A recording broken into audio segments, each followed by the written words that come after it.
न समझ सकी मुस्तफ़ा रजा को खाक समझेगी, और जिनके मुस्तफ़ा रजा समझ में नहीं आते उनके अहमद रजा क्या समझ में आ सकते हैं।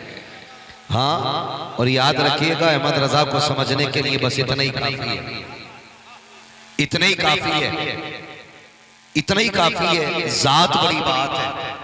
अगर गेट पे इमाम अहमद रजा का नाम लिख दो ना तो अंदर की खबासत का स्कैन हो जाया करता है। हाँ, अगर कोई ये पूछ ले ना ये क्यों लगा है, समझ लें अंदर गंद भरी हुई है। अगर नाम तो ये पूछे इसकी क्या जरूरत थी, तो कह देना भाई दुनिया में तेरी भी क्या जरूरत थी। तो उनके नाम के अंदर इतना बड़ा असर है, मस्जिद के दरवाजे पे लगा दो तो वहां भी अंदर नहीं जा सकता है। हाँ, घर के दरवाजे पे लगा दो तो देवबंदी अंदर बोले अंदर, चाय वाय तो नहीं चल रही है उनमें, तो बोलने में सुस्ती कैसे हो रही है। मैं रात बिहार में बोला हूँ आला हज़रत पे, आज तो बरेली में बोल रहा हूँ आला हज़रत पे, है ना। तो फिर हम तो डबल डबल खुश नसीब हैं। आला हज़रत हमारे हिस्से में आए और फिर पड़ोसी भी हमारे ही, तो फिर लाजिम बनता बोले। ठीक है, अगर दरवाजे पे आला हज़रत का नाम लिख दो तो वहां भी अंदर, वहां भी अंदर, वहां भी अंदर नहीं आ सकता है। जिसके नाम में इतनी ताकत है उसकी जात में ताकत कितनी होगी। मैं दावे के साथ कहता हूं मेरे इमाम ने ना अपनी इस मुख्तसर सी जिंदगी में हर बातिल फितने का सद्दे बाप किया है। कोई ऐसा बातिल फितना उस वक्त में मौजूद नहीं था कि जिसके रास्ते इमाम अहमद रजा ने बंद नहीं कर दिए थे। ये क्लियर है। अब कोई माने ना माने, झगड़े कई सारे हमारे बीच में। मैं इसलिए नहीं मानता आला हज़रत को क्योंकि वो हमारे पीर घराने में नहीं, मैं इसलिए नहीं मानता कि वो हमारे सिलसिले में नहीं है। चैलेंज के साथ कहता हूं, इमाम अहमद रजा को सिलसिले की बुनियाद पर नहीं पहचाना गया है। इमाम अहमद रजा को पीर घराने की बुनियाद पर नहीं पहचाना गया है। इमाम अहमद रजा को ईमान का मुहाफिज होने की बुनियाद पर पहचाना गया है। और मेरा चैलेंज है, मुसलमान कहलाने वाले लोग, सुन्नी कहलाने वाले लोग आला हज़रत को छोड़ के वहाबियत से लड़के दिखा दे। चैलेंज है मेरा, आला हज़रत को छोड़ के वहाबियत से लड़के दिखा दे, राफजियत का रद्द करके दिखा दे, खारजियत का रद्द करके दिखा दे। एहसान मानो इमाम अहमद रजा का। लोग तो इतने बुरे बुरे आए हैं दुनिया में, पाकी नापाकी के मसाइल इतने घटिया लिखे, इतने घटिया लिखे कि अगर उंगली पे निजासत लग जाए 3 मरतबा चाट लो तो पाक हो जाती है। इस तरह के मसाइल लिख के कौम को दे रहे थे, तो मेरे इमाम ने फतावे रज़विया का तोहफा अता फरमा दिया। फरमाया परेशान होने की जरूरत नहीं है, वो तोहफा दे के जा रहा हूं जिसके अंदर पूरी जिंदगी का तोड़ मौजूद रहेगा। मैं गलत नहीं कह रहा हूं, तारीख का ये बाप पढ़ के देखिए। याद रखिएगा, जब किसी इलाके में तूफान आना होता है तो मकान बनाने से पहले इंजीनियर की राय लेते हैं। बोलो ली जाती है? इंजीनियर कहता है इसमें इतने पिलर लगेंगे, इतना लोहा लगेगा, इतना सीमेंट लगेगा, इतना तार लगेगा, इसको इससे ऊंची नहीं ले जा सकते। क्यों? क्यों? क्योंकि तुम्हारे यहां की जमीन कमजोर है। यही तो इंजीनियर बताता है। जमीन देख के फैसला करता है इमारत कितनी बुलंद होनी है, और इमारत अगर ऊंची जानी है तो बुनियाद मजबूत रखी जाती है। बता, अगर इंजीनियर की तैयार की हुई इमारत मजबूत हो सकती है तो रब का बनाया हुआ अहमद रजा कमजोर कैसे हो सकता है?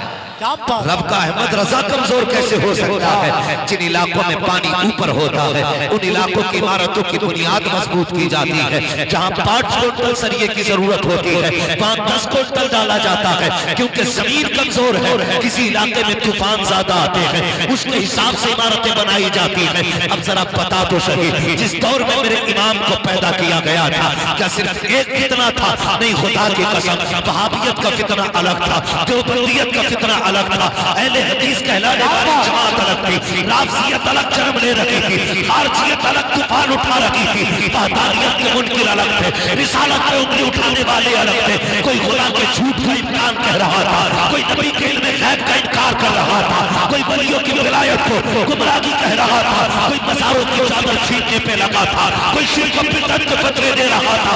ऐसे माहौल में नकी अली के आंगन में खुदा ने एक बेटे को जन्म दिया। नकी अली का शहजादा अहमद रजा जलवागर हुआ और कोई आम नहीं था। 4 साल की उम्र के अंदर नादरा मुकम्मल कर रहा है। 6 साल की उम्र के अंदर आप मिंबर पर बैठ करके 3 घंटे तकरीर कर रहे हैं। 14 साल की उम्र में आकर के खुदा की कसम मेरा इमाम अपने वक्त का सबसे बड़ा मुफ्ती आज़म बनता रहा। असमते सरकारे आला हज़रत, शाने सरकारे आला हज़रत, हुर्से आला हज़रत कॉन्फ्रेंस मुफ्ती हम्माद रज़ा साहब कुल्ला कादरी मुरादाबादी, मुसलमाने गुलामनगर ढकनी फरीदपुर बरेली शरीफ। वाह वाह मुफ्ती साहब, वाह किसी भी मदरसे में जाके देख लो, है कोई जो 6 साल की उम्र में 6 साल की उम्र में 3 घंटे तकरीर कर ले, 3 घंटे, और वो भी कुरान और हदीस की रोशनी में, वो भी अजमत रिसालत पे।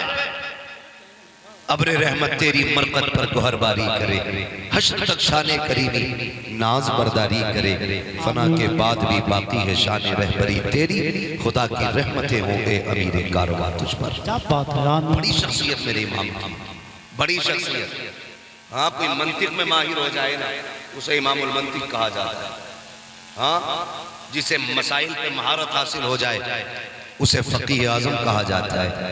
मेरा इमाम किसी एक फन पे नहीं, 56 उलूम पे महारत ताम रखने वाली जात है।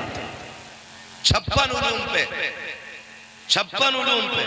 हम जैसों को 56 के नाम याद नहीं, और उनकी हर फन में किताब मौजूद है, किताब मौजूद है। ऐसी तैयार करके जात भेजी गई मेरे इमाम की, जो भी फितना आता मुंह तोड़ जवाब दिया। हैरत होती है, लोगों को कुछ नहीं मिलता ना, कुछ नहीं मिलता, तो कहते जी अहमद रजा तो काफिर बनाने की मशीन थे, माज़ा काफिर बनाने की मशीन कहते हैं उन्हें। पढ़ो, उन्हें समझने की जरूरत है, समझने की जरूरत है। मेरा इमाम काफिर बनाने की मशीन नहीं, आशिक बनाने की मशीन, आशिक बनाने की मशीन। और ऐसा इश्क किसी ने किया हो तो दिखाओ। खुदा की कसम, वो अपने दौर का ना, अपने दौर का गजाली भी, वो अपने दौर का गजाली ये वक्त है। और खुदा की कसम पढ़े इमाम अहमद रजा को, इश्क हुजूर से कैसा किया, इश्क कैसा किया हुजूर से, मिसाल नहीं मिलती, मिसाल नहीं मिलती। आज लोग आज करने जाते हैं, अल्लाह करे सारे हुजूर के मदीने में आ जाए। आमीन कह दें जरा। अल्लाह सबको हुजूर के शहर की हाजिरी नसीब फरमाए। आपने नाम सुना होगा ना, इश्क के इमाम का, एक इमाम और भी इश्क का गुजरा है, जिसे दुनिया वैसे करनी कहती है। सुना है ना नाम, इश्क का इमाम है वैसे करनी।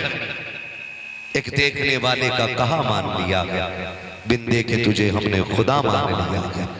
भाई इश्क का इमाम है वैसे करनी, इश्क का इमाम, कितना बड़ा इमाम इश्क का।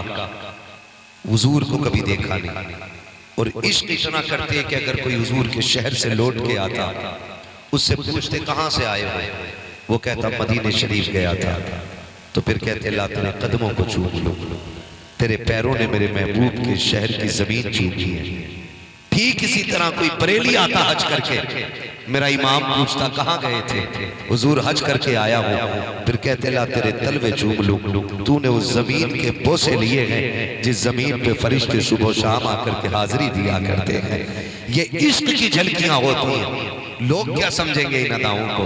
ये तो किसी दीवाने से पूछो कि इश्क होता क्या है। सरकार को वैसे करनी कहते थे, ला तेरे कदम चूम लूं, तूने हुजूर का शहर देखा है। आला हजरत कहते थे तेरे कदम चूम लूं, तेरे कदमों ने मुस्तफा के शहर को बोसा लिया है। फिर कहते थे आंखें तो दिखा, तेरी आंखों से हुजूर के शहर के जलवे नजर आते हैं। यही उवैस करनी की अदाएं थी, यही मेरे इमाम अहमद रजा का इश्क था। आप देखो तो सही, जब कोई उवैस करनी के पास आता तो कहते तू हुजूर के शहर से आया है। ऊंटनी का दूध निकालते, पिला करके जियाफत करते, उसकी खिदमत करते, उसके बाद दुआएं दे के रुखसत कर देते। ये इश्क की कहानी है उवैस करनी की। आओ पहले इस आशिक को समझ लिया जाए, कौन उवैस करनी है? जिसने कभी हुजूर को देखा नहीं लेकिन तड़पते रहते थे। एक दिन माँ के पैर दबा रहे हैं, दबाते दबाते आंख से आंसू गिरे, माँ के कदमों पे गिर जाते हैं। जैसे पैर पे माँ के आंसू का कतरा गिरा है, माँ तो माँ होती है ना, बेटे के आंसू की गर्मी से दिल के दर्द का अंदाजा लगा लिया। कहती माँ तो नबीना थी, कहती बेटे बता तो सही उवैस आज बेकरारी ज्यादा हो गई है? कहा जी अम्मी, अगर आज मदीने न गया तो लगता है कि मुझे मौत आ जाएगी, मेरा कलेजा गम से फट जाएगा। माँ ने कहा अच्छा अगर इतनी ही बेकरारी है तो जाके महबूब की जियारत करके आ जा। जैसी माँ ने इजाजत दी है, तारीख का ये बाप पलट करके देखो। माँ ने कहा बेटे तुझे पता है आज तक मेरे पास तेरे सिवा कोई सहारा नहीं है, अगर तू भी चला जाएगा तो बेटे मेरे काम कौन आएगा, मुझे कहानी कौन खिलाएगा, खाना कौन खिलाएगा? माँ के कहने पे आपने पूरी तैयारी कर दी। कहा माँ कब तक आना है? माँ ने कहा लफ्ज़ जिक्र नूरे नजर, शाम होने से पहले आ जाना है। शाम तक का वक्त मिला है, रात में माँ से बातें हो रही है, सुबह मदीने वाला काफिला है, उसके साथ वैसे करनी तोड़ लगा देते हैं। काफिला चला, थक के बैठ गया, लेकिन वैसे करनी के पास शाम तक का वक्त था। ख्याल आया अगर इनके साथ बैठ गया तो शाम तक मदीने नहीं पहुंच पाऊंगा। आपने को छोड़ा, तोड़ लगा दी। चलते चलते पैर की जूतियां टूटी, नंगे पैर तोड़े, पैरों में छाले पड़े, फूटे राख बन करके, पानी बन करके खाक को सैराब कर रहे हैं, लेकिन आशिक के हौसले नहीं रुके हैं। आप चलते चलते मदीना पहुंचे। इश्क की कहानी देखो तो प्यारे, जब मदीने शरीफ पहुंचे हैं, छोटे छोटे बच्चों को देखा, सीने से लगा कर रोने लग जाते हैं। आज पट्टी मदीने जाते हो, उम्रे के नाम पे मदीने, तैरने के नाम पे मदीने, हुजूर के शहर आते आते किसी को इश्क का ख्याल नहीं आता है। जेब से मोबाइल निकाला, कोई वीडियो बना रहा है, कोई फोटो खींच के डाल रहा है। अरे शर्म तो कर, कहाँ खड़ा है? मेरे इमाम ने कहा था हरम की ज़मीन और कदम रख के चलना। अरे सब मौका हो जाने वाले आज हम जाते हैं, हमें हरम का कदम नहीं मालूम है। वैसे करनी आए हैं, बच्चों को सीने से लगाया है। कहते बच्चे बड़े नसीब वाले हो, तुम उस शहर में रहते हो जिस शहर में मेरा यार रहा करता है। फिर उसके बाद बच्चों से प्यार किया, फरमाते वो जगह बताओ जहाँ महबूब से मुलाकात होगी। बच्चों ने पड़ों की तरफ इशारा किया, पड़ों ने ये कहा अगर उनसे मिलना है तो मस्जिद नबी चले जाओ। मस्जिद नबी आए, मस्जिद नबी खाली है। फिर पूछा कहाँ मिलेंगे? किसी ने कहा हुजरे आयशा में देखो।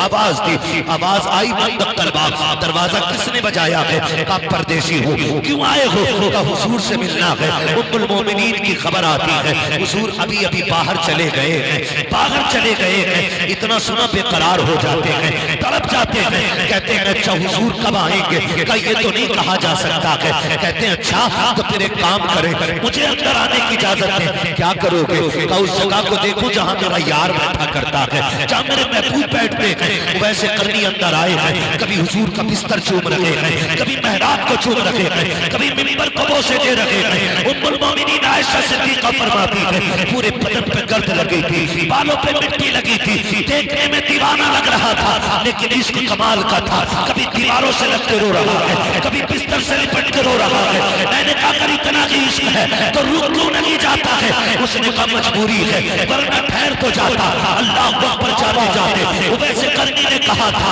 अगर मेरे महबूब आ जाए तो मेरा सलाम कह देना। ये कहते वैसे करनी चले जाते हैं। थोड़ी देर गुजरी है, मेरे सरकार आ जाते हैं, आका करीम आए हैं, लंबी लंबी सांस ले रहे हैं। कहते आयशा कजी या रसूल अल्लाह बताओ तो सही कौन आया था? आका एक दीवाना आया था, उसके बदन पे मिट्टी थी, बालों पे भी मिट्टी थी, आका की आंख में आंसू। फरमाते आयशा जिसे तुम दीवाना कह रही हो वो कोई और नहीं, खुशबू बता रही है। मेरा वैसे करनी करके गया है, मेरा दीवाना करके गया है। अल्लाह अकबर। दीवाने की खुशबू को नबी सूंघ रहे हैं तो फिर क्या इमाम ने गलत कहा? आप कहते हैं उनकी महक दिल के ऊंचे गिरा दिए हैं, जिस राह चल दिए हैं ऊंचे बता दिए।